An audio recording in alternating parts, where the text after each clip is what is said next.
Okay, my work group was around climate change,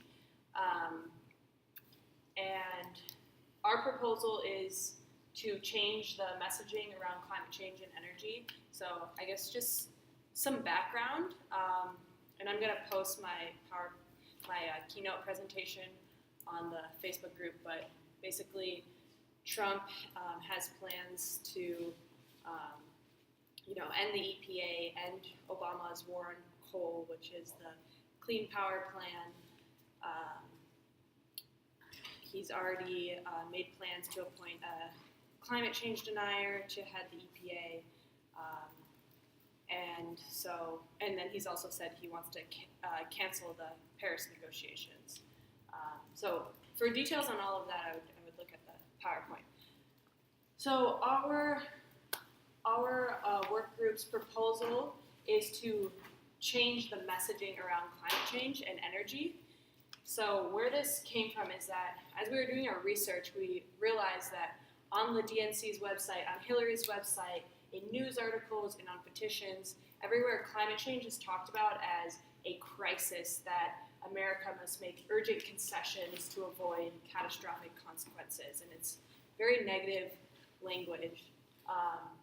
And so you'll see a lot of pictures of polar bears, of tiny blocks of ice and rainforests.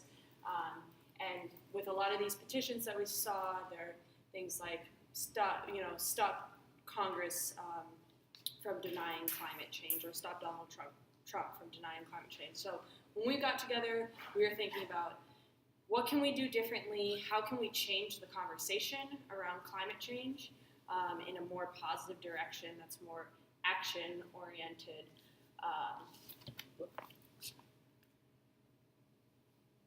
Okay, so our proposal is to re-message climate change. So kind of shift the rhetoric away from this crisis rhetoric and towards an opportunity for America to basically be its best. So to become a leader in the energy industry. And so our specific actions, so what this really sounds like, what this re-messaging sounds like or could sound like, a lot of this is still up to be edited, but things like making American energy number one. So not letting America fall behind other countries in advanced energy technology and manufacturing. Currently, China is the number one manufacturer of solar panels, and we ship those into the United States. So we need to invest in new manufacturing plants. We need to invest in renewable power plants across the country to ensure millions of jobs are created and America retains its place as the economic and technological leader of the world. America must lead the energy revolution, starting at home and ensuring energy independence for our country. And these are many of the priorities that Donald Trump has insisted on in his campaign. And you can see that if you look at the PowerPoint where I have information from his Facebook, from his website. So I believe that really at the end of the day, these goals that we have to create jobs, profits, economic growth, and be an energy leader and the clean power leader of the world, those are complementary goals. I believe that at the end of the day. And so this is how I hope to change the way that we talk about climate change, from talking about it as this crisis, climate change, this environmental disaster, oh, we need to save our environmental resources. That's true, but it's also this incredible opportunity for America to come out on top, to develop new technologies that we use here and that the rest of the world uses, and for us to be the first ones to do it and to lead this movement, because that's who we are. So it also can bring a lot of well-paying jobs to rural areas of the country that have a wealth of renewable resources like solar and wind. And if America lags behind, if we continue using outdated energy generation technology, we are going to be left out, and we're going to be missing out on the profits of these new energy technologies, these new renewable technologies, and the jobs that they bring.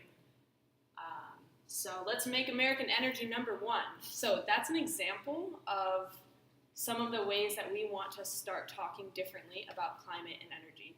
So the specific actions that our work group came up with is to write an article kind of reframing climate and energy in this way, and spread this article. So we want to send it directly to the DNC, to the GOP, really to any of those groups, especially to share it with strategists on both sides who agree there is bipartisan support for investment in clean energy infrastructure. And we also want to submit this article as an op-ed to news agencies, New York Times, Wall Street Journal, Washington Post, Fox, Atlantic, etc., and spread it on Facebook, Twitter, etc. And our goal here is that we hope that this strategy of reframing how we talk about climate change is more effective, and I believe that it is more effective, and it's something we haven't really seen used much in the media yet, or by Democrats yet, and that it changes the narrative. So the goal is to really come together. It's kind of stemming off of what Neil just talked about, which is coming together on our common goals, and seeing how we can rethink where our priorities are and where we can find common ground. Ooh. Yeah. Also, regarding the specific action, the writing of the article, it will probably take place on a weekend, either next weekend or the weekend after. And so, if you're interested in joining me, I would love it. So comment below if you or contact me.